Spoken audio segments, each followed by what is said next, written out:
안녕하세요. 부동산쌤 리얼터 리처드 최입니다. 미국의 부동산 시장을 이해하기 위해서는 먼저 이 나라가 어떻게 지금의 거대한 영토를 갖게 되었는지, 그리고 그 과정에서 땅의 소유권과 매매 제도가 어떻게 발전해 왔는지를 살펴볼 필요가 있습니다. 1776년 독립 당시 미국은 동부 해안의 13개 주에 불과했습니다. 하지만 불과 100년도 안 되는 기간 동안 미국은 놀라운 속도로 영토를 확장해 나갔습니다. 1803년 3대 대통령이었던 토마스 제퍼슨은 당시 프랑스 식민지였던 중부 루이지애나를 단돈 1,500만 달러에 매입하면서 국토를 2배로 늘렸고, 이어 1819년 플로리다 합병, 1845년 텍사스 병합, 1846년 오레곤 조약, 그리고 1848년 멕시코와의 전쟁 후에 획득한 서부 영토를 통해 대륙을 가로지르는 거대 국가로 성장하게 됩니다. 이러한 급격한 영토 확장은 단순히 지도상의 변화가 아니라 새로운 땅에 대한 소유권을 어떻게 정의하고 누구에게 분배하며 어떤 방식으로 거래할 것인가라는 근본적인 질문들을 던졌습니다. 1600년대부터 1776년 독립 전까지 땅은 영국 왕의 소유였습니다. 식민지 총독이 왕실의 토지 증여 형태로 귀족, 회사, 교회, 군인에게 땅을 나누어 주었죠. 토지는 매매라기보다는 하사 개념이 강했고 대부분 장기 임차권 형태였습니다.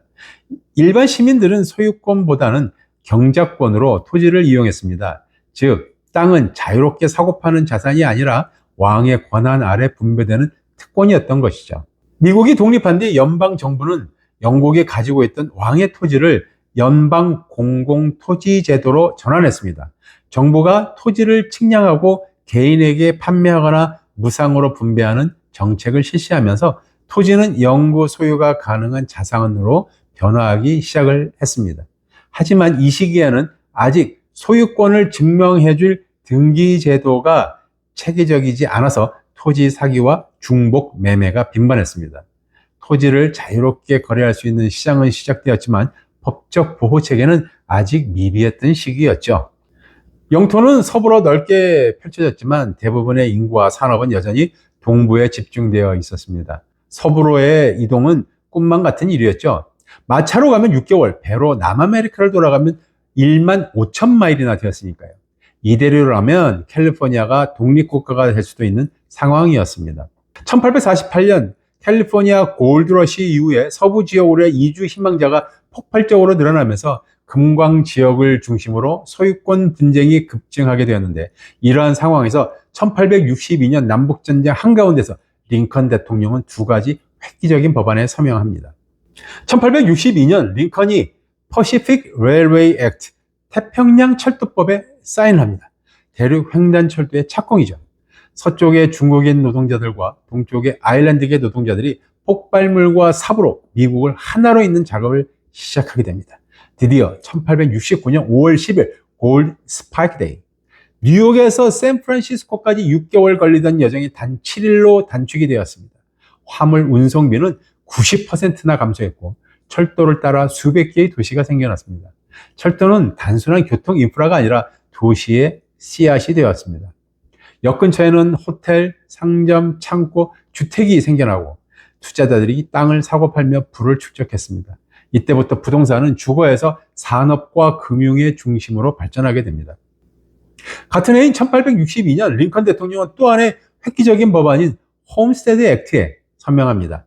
21세 이상의 미국 시민 또는 시민권 신청자라면 누구나 여성과 이민자도 포함해서 최대 160에이커, 약 20만 평, 축구장 90개 크기죠. 토지를 받을 수 있게 되었습니다. 조건은 이랬습니다. 5년간 거주하고 14by 12피트 크기의 집을 짓고 농사를 지으면 증인 2명의 확인 후에 토지 소유권을 취득할 수 있었습니다. 수수료는 단 $10였죠. 정부가 발행하는 랜드 패턴트를 받게 되는데 이것이 바로 오늘날 타이틀 디드의 시초였습니다. 1862년부터 1976년까지 400만 명이 신청했고 그중 170만 명이 실제로 토지를 취득했습니다. 나무도 없는 황량한 대지에서 진흙으로 집을 짓고 농사에 적합하지 않은 환경과 각종 질병과 싸워야 했기에 실패가 많았지만 분배된 면적은 2억 7천만 에이커로 미국 전체의 10%에 달했습니다. 내 땅, 내 집이라는 아메리칸 드림이 탄생한 순간이었죠.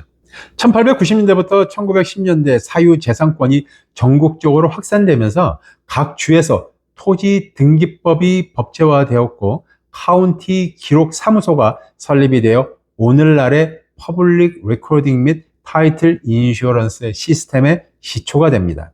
또 철도로 인한 도시화가 진행이 되면서 철도 회사들이 대규모 토지를 사들여서 개발하고 분양하는 부동산 개발 산업의 개념이 등장했습니다. 시카고, 덴버, 샌프란시스코 같은 철도 주변 도시에서 토지 투기와 분양, 저당 대출 시장이 형성되었죠. 은행들이 토지를 담보로 대출을 해주기 시작하면서 초기 모기지 제도가 등장했습니다. 이 시기부터 부동산은 금융자산으로 인식이 되었고 사람들은 토지를 산다는 자본을 투자한다는 개념을 갖기 시작했습니다. 하지만 이 과정에서 희생도 많았습니다. 연방정부는 공공지라고 부르던 땅 대부분을 원주민으로부터 강제로 빼앗았죠. 1887년 제정된 도스법은 부족 공동 토지를 개인 소유로 쪼개면서 전통적 생활 방식을 파괴했습니다. 이 시기 땅의 민주화는 백인 중심의 민주화였다는 비판도 함께 존재합니다. 1930년대 대공황 이후 정부는 주택시장 안정을 위해 FHA를 설립해서 융자 보증을 시작했고 1938년에는 페니메를 통해 모기지 유통시장을 창설했죠. 소액으로 집을 사는 현대적 부동산 거래 체계가 성립되는 시기였습니다. 이 시기 각 주에서 리얼터 라이센싱 제도가 생기면서 부동산이 전문직 산업으로 자리 잡게 됩니다. 은행의 모기지 시스템, 타이틀 인슈어런스, 어프레이저, 리얼터 제도가 도입이 되었고 20세기 중반에 이르러 오늘날과 같은 MLS, 에이전트 계약, 융자, 등기, 세금 체계가 완성되었습니다. 미국에서 현대적 부동산 제도가 시작된 시점은 1860년대부터 1900년대 사이, 즉 홈스테드법과 철도 개발, 타이틀 시스템이 장착된 시기입니다. 이 시기를 기점으로 토지는 투자 자산이고 소유권은 법적 권리가 되고 부동산은 누구나 거래 가능한 시장이라는 개념이 확립되었고 그것이 오늘날 미국 부동산 시스템의 근간이 되었죠. 미국의 부동산 제도는 단순히 땅을 사고 파는 기술이 아니라 그것은 나라가 누구에게 기회를 줄 것인가를 결정한 시스템이었습니다. 그래서 부동산의 역사를 이해하는 것은 곧 미국 민주주의의 역사를 이해하는 것과 같습니다. 구독과 좋아요 잊지 마시고요. 부동산 쌤이었습니다. 감사합니다.